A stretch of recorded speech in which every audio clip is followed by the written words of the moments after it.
simula ako nanampahan, no, nakilala ang Panginoon dito sa bahay ito, ay talagang nakita ko po yung buhay ni Sister Chip. Ako po'y nagagalak na siya po ay nakasama ko, no, nakilala ko. Magkatama po lagi yung mga narinig natin na testimony, tribute sa kanya na talagang Sister Chip ay isang tao na hindi po natin makikitang may tawag na damot sa sarili, no? Siya po ay talagang makapagbigay. Natutuwa po ako kasi simula kami dito sa church. Hindi ko po ma-recall kung 2016, 2017 o 2018 ay talagang maliliit pa po mga bata. Ay every Christmas, no, Thanksgiving, lagi po niya hinahanap yung mga bata, no? Kasi mga anak mo, naibibigay ako, sabihin niya. At nagulat po ako kasi tumatakbo po yung panahon, hanggang sa sila'y malalaki na, ganun pa rin po yung ginagawa ni Sister Chip, no? Hinahanap pa rin po yung mga bata. Sabi ko, sis, malalaki na po yan. Hindi, okay na. Binibigyan talaga niya. Kaya nakakatuwa ko talaga sa buhay ni Sister Chip na talagang walang pagdadamot, no? Walang halong pag-i-import. Lahat po sa kanya ay nagagalak siya, nakakapagbigay. Napaka-cheerful. Isa po sa mga characteristic ni Sister Chip ay hindi ko po talaga siya sabi nga nila, nakita naman natin na galit, no? Sabi ko natin, ako pa, hindi ko po nakita. Kasi nga talaga napaka-cheerful niya, napaka-masayahin. Talagang marinig mo, although hindi kami masyado nagkukit. Pag narinig ko po, pag-uusap na sila na, yan, sila misis, mga nanay. Talagang kananayan, talagang puntahan talaga ng bonggang puntahan, no? Makita mo, nagbibilang nga mo tayo, and offering yan. Sabi nga nila, naubos na yung kwento ng mga young people, young pro sa labas. Pagtapos sila magbilang, maghanap kwentuhan, nilipat dyan. Hindi pa tapos, hindi pa umiyak sa labas. Talagang masaya, ang fellowship, talagang inaano po niya, nanamnam po niya. Dahil hindi na po lahat sa atin dito ay talagang malapit, no? Minsan malayo. Kaya ang kwentuhan talagang binibigay nila.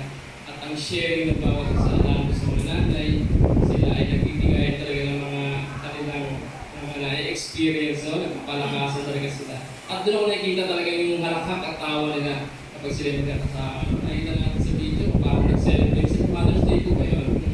Talagang may sayaw na gano'n. Napakasaya makita, no? Talagang si Sister Chip ay nakita natin yung ganyan po. Nagliliwanag talaga. Nakita natin ang asin at liwanag sa kanyang buhay. Kaya masaya po ako pagkat hindi po even kami mag-asawa, lumapit kami ay Sister Chip, talagang hindi po marinig na hindi. Talagang ibinigay po niya, no? Yung inihiram natin na pangangailangan. Talagang hindi po siya dalawang isip. Kaya masabi natin ang puso sa Sister Chip ay totoong may pag-ibig, no? Meron po siyang malasakit, lalo sa kapatiran na alam na may pangangailangan. Kaya yun lang po, no? Masabi ko sa kanya, siya ay a jolly person, godly person, hospitable person, at thankful, no, person. Talagang pagkasalamat sa Panginoon. Alam niya na lahat ng kanya na-receive ay galing sa Panginoon at nagbibigay niya hindi po pinapahali sa bawat isa. Ibinapusensya naman po si Sister Chip ay talagang blessings na. No, kapag nakita po natin siya pagkasatak ng church, ay ganun din para Sister Chip na pagbubuhay.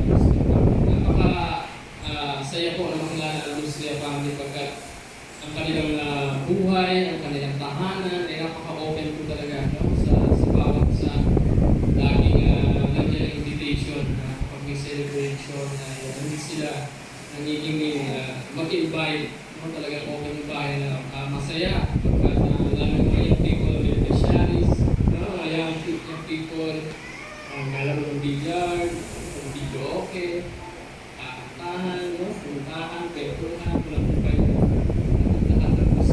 Talagang mula sila ng miyembro ng pamilya ay talagang masaya na tumatanggap ng bisita at tumutulong, no, na napakain at binibigay nila yung ganong test pag-accept ng mga bisita. Kaya masabi natin na nag-alaka sa Panginoon na nakilala natin si Sister Chip.